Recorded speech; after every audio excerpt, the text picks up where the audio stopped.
What if I told you your entire financial life was already designed? Before you got your first salary, before you opened your first bank account, before you even understood what money was. Not by accident, not by luck, by a system. And the most frightening part? You were never supposed to see it. Think back. You were maybe 6, 7 years old. Someone sat you down in a classroom, taught you how to read, how to write, how to add numbers. But here's what nobody taught you: how money actually works, how wealth is built, how the system operates. Why? Because you weren't supposed to know that. You were supposed to learn one thing only: how to be a good employee. Think about what school actually prepared you for. Sit in rows, follow instructions, complete tasks on time. Don't question authority. Sound familiar? That's not education, that's training. And at the end of all that training, 12, 15, sometimes 20 years, the reward, not freedom, not wealth, a job. And then came the second layer of conditioning: fear. Don't take risks. Play it safe. What if it doesn't work out?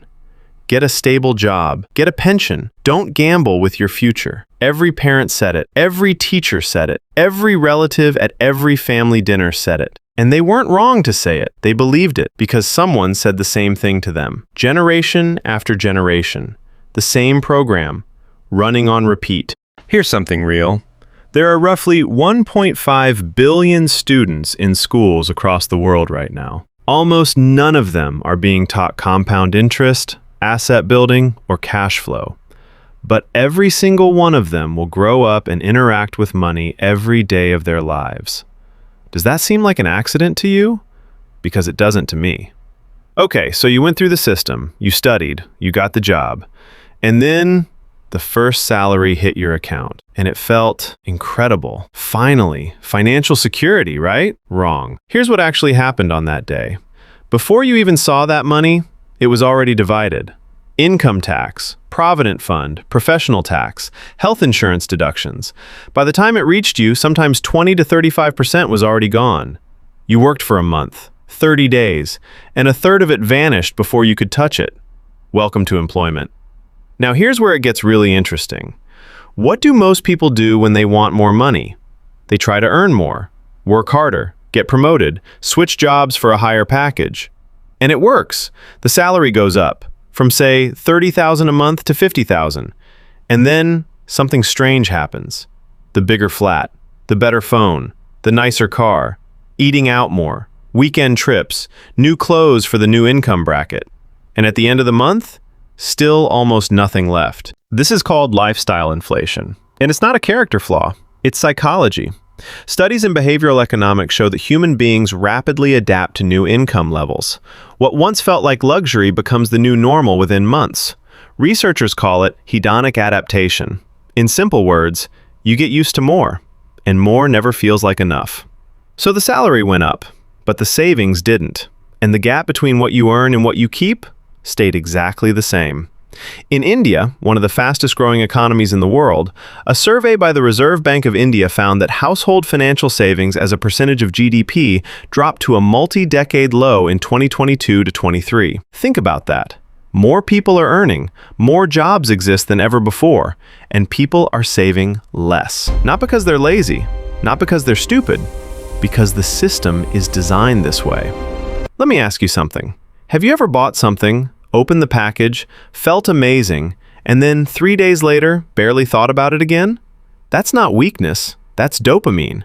Your brain releases dopamine in anticipation of a reward, not always when you receive it, before you receive it. The scroll, the cart, the place order button, that's the hit.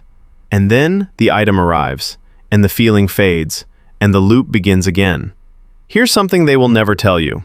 The biggest companies in the world have entire departments, thousands of employees, whose only job is to make you feel incomplete without their product. Not happy with it. Incomplete without it. They call it behavioral design. They study your scroll patterns, your purchase history. They know when you're most emotionally vulnerable. Late at night, after a stressful day, when you're bored. And that's exactly when the notification arrives. Just for you, limited time, your cart is waiting. It's not a coincidence. It's a calculation. Let's stop for a moment. Look at what we've covered. You were conditioned by school to be an employee, not a wealth builder. You entered the workforce and watched your salary disappear before it reached your hands. You earned more and spent more and ended up in the same place. You were exposed to an industry worth trillions whose entire purpose is to trigger your impulses. You were offered beautiful financial products that quietly placed you in debt. And then small, invisible, almost painless leaks quietly drained whatever remained. This is not random. This is not bad luck. This is not your fault. This is a system. And the terrifying thing about a well-designed system is that you can live inside it your entire life and never see it, like a fish that doesn't know it's in water. So here's where I leave you. You don't need more money. Not yet. You need to see the system. Because once you see it, everything else becomes possible. In the next video, we're going to talk about the one thing nobody teaches you about money. The thing that separates the people who stay trapped from the ones who quietly, slowly get out.